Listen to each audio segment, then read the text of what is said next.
What's up?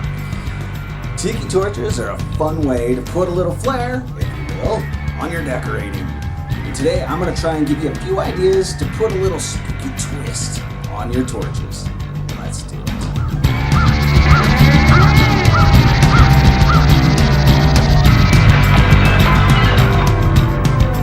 Alright, option one. Now maybe you just want to use a single piece on your torch. A shrunken head, a skeleton head, a zombie head, a little pumpkin, whatever, is take the jar that holds the tiki fluid out and just kind of set it aside. Otherwise it's just going to get in your way. The next thing you need is a plain piece of paper and a pencil because we're going to make a simple little template. You're going to flip the torch upside down on the paper and trace the circumference of the torch to give you an idea how big a hole you need to cut on the skull or the head or whatever you're using. The next part's a little tricky. You got to decide where you want the hole to go through his skull, but it has to meet up with the hole that's going to go on the bottom of the skull. So with my template, go ahead and draw the circle on the skull.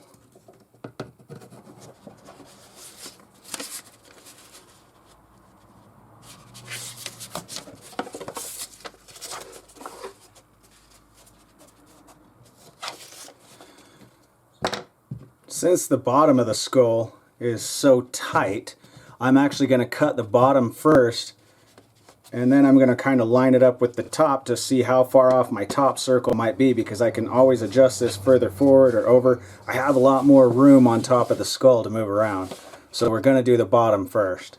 Now, there's a couple of options you can use when cutting into the skull.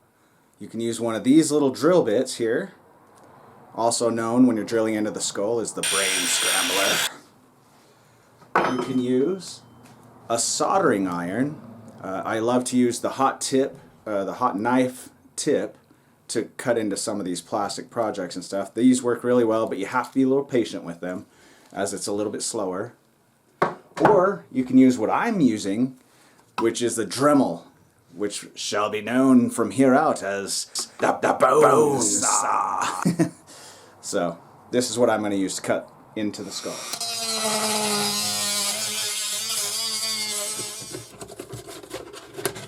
After cutting the hole in the bottom, I did realize that my original pattern was a little too far forward, so I did have to scoot it back a little bit. But it's easier to do that when it's just a pencil drawing. Now the initial holes came out a little rough, so I'm actually going to use the sanding tool on the Dremel and smooth this out just a little bit. Now the skull should fit nice and snug down over the tiki. And the jar that you put the liquid in fits real nicely on top here. But we're not ready for this quite yet. We still need to do something with this guy because he's boring right now.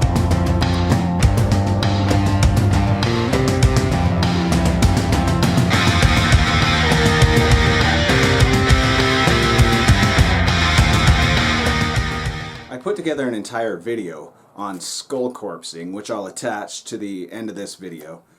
But there's one other thing we need to do to this guy before we put him on his final resting place.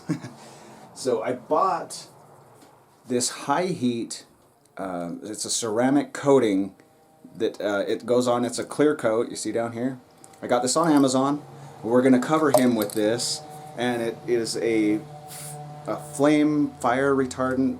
It just helps so this thing isn't going to catch on fire. All of these little jars that come with the tiki torches have these protective little tops on them, but this high heat stuff is just going to give it an added layer of protection. And now your torch is complete. If you slide the skull back on and it's a little loose, you can always use Gorilla Glue to just go around the edges here and glue it into place.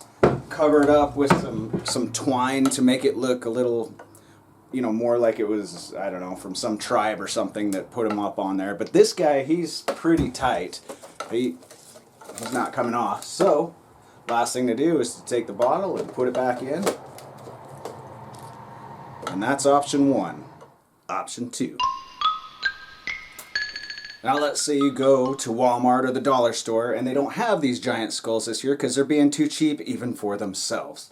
And all they have are these little itty bitty skulls or these little doll heads. These things are so disturbing. I love it. Here's what you're going to do with those. Again, we take the torch, take the bottle out, set it aside. You're going to tip the torch upside down, trace the circle onto a piece of paper to make yourself a little template. The difference this time is we're actually going to take this circle and we're going to fold it in half.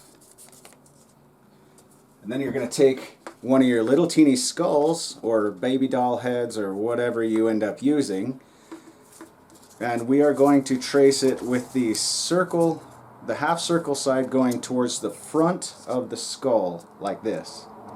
And instead of drilling down through the top or up through the bottom, we are going to actually cut off the entire back half of the skull in this half circle shape. Another note is I actually want to leave the little jaw attached on this one. It looks cool without the jaw as well, but on this one I'm going to leave the jaw attached.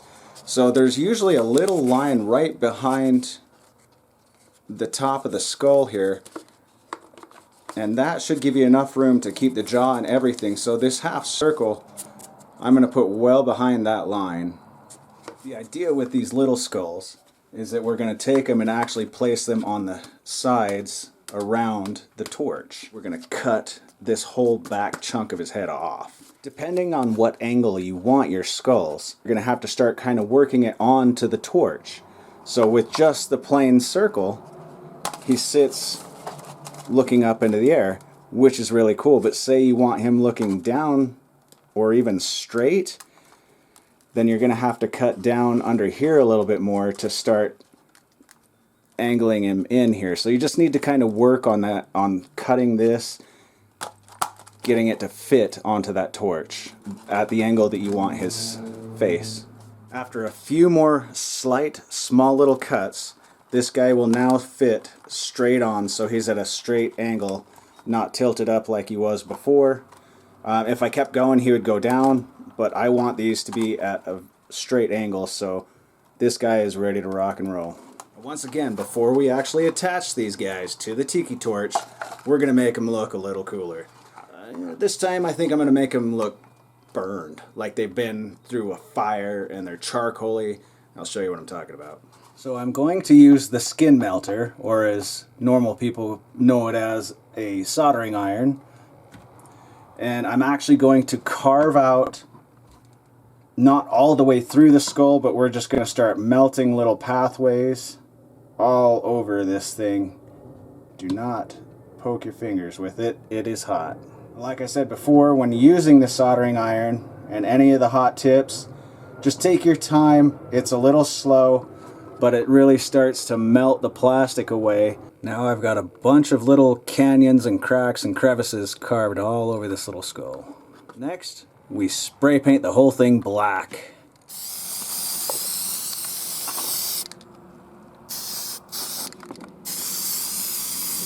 Now I'm going to take a small fine tip paintbrush and I'm going to use a bright red, and I'm going to go in and carefully paint in all of the little cracks and crevices that I created there.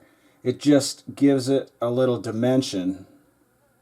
With it still relatively wet, I took a rag and just dabbed at it, and it gave it an ashy kind of finished look here. We are now ready to mount these guys. Using some of the paper towels that I've used to wipe off my hands and wipe off my paintbrushes and whatever, instead of throwing them away, I have shoved them into the back of the skull. That way, it's actually going to give me a bigger surface to grab onto the tiki torch. While this part is drying on there, it'll give it something to kind of hold on to, and then I can go back in and fill in around the edges to really get this thing to stay on solid. The glue has dried enough now that it's holding it on there. And now before I put on the next skull, I'm going to use a sealant, and we're going to seal the edges. One by one, I have all the skulls attached now. Glue, then silicone. Glue, then silicone. Rinse, repeat.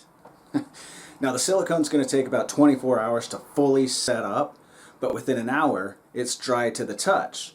And after it's dry to the touch, you can actually paint it. If your gap is a little bit bigger than you wanted it to be, you can paint it so that it doesn't look like it's such a big gap. So we're going to move on to the next part. One of the last things I'm going to do to it is I'm going to take twine and I'm going to wrap it around the skulls and around the torch just to kind of give it a really cool look. I'm going to start off by wrapping it around the top once to catch the end of it, or twice. Then I'm going to start crossing down under the skulls, back up over the skull, under again, over, and I'm just going to keep crossing the lines until I feel it has filled in enough. When I got to a point where I figured, okay, this works, I just kind of tucked it in, tied it off. You can glue this on if you want, doesn't really matter. Just gives it a bit of a rougher look with it tied on. And I went up over the skulls to make it look like they're actually tied onto the torch. The thicker the twine you use, the different effects you're going to get, so, you know, play around with that a little bit.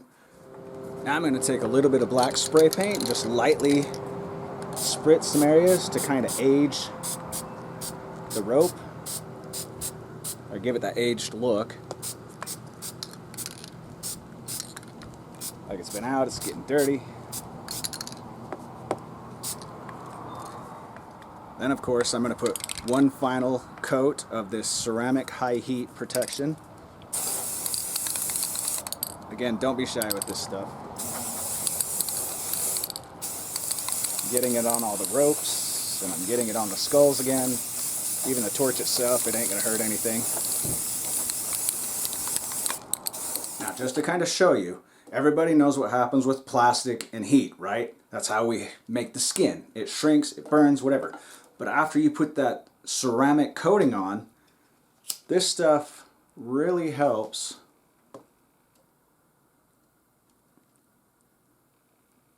with the resistance to the heat, to the fire.